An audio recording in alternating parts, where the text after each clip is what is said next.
Me sentí bien porque It felt good. I got here alive and I didn't lose a foot or hand, so I felt that I was lucky.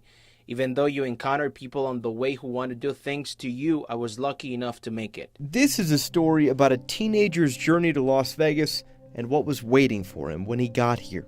To know first why a kid we'll call Kevin is walking out of the Clark County Family Court, you have to know where he came from.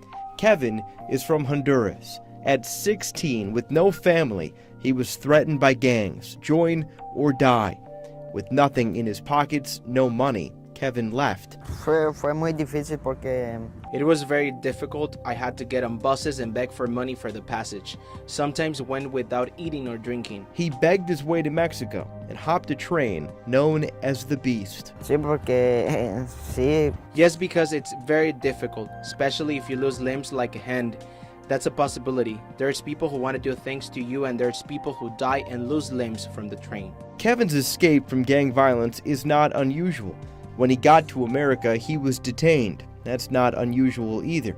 The number of juveniles fighting deportation in Nevada has exploded.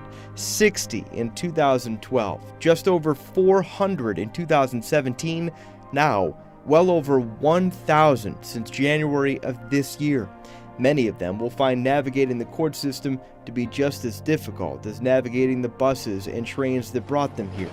Because in America, those kids are not given an attorney. Cameras are not allowed in immigration court. Our artists' sketches are of faces as young as 9 years old, talking directly with a judge. How difficult is it for a kid to navigate this system by themselves if they didn't have an attorney?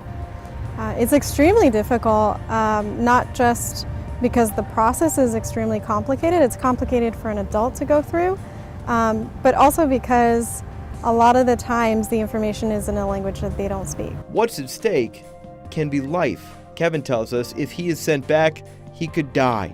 But fear of death is not enough to grant amnesty, and in Las Vegas, amnesty may be out of reach. We look through judges' records here. While nationally, 48% of amnesty cases are granted, Vegas judges granted just 8%. We have a lot of children in Nevada in this process now.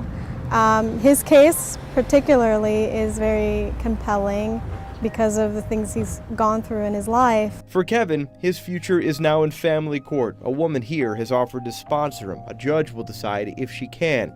And he has help. Attorneys at UNLV have taken him as a client, one of only 3 groups in town offering free legal care to undocumented people. A long road ahead, a bloody one behind him.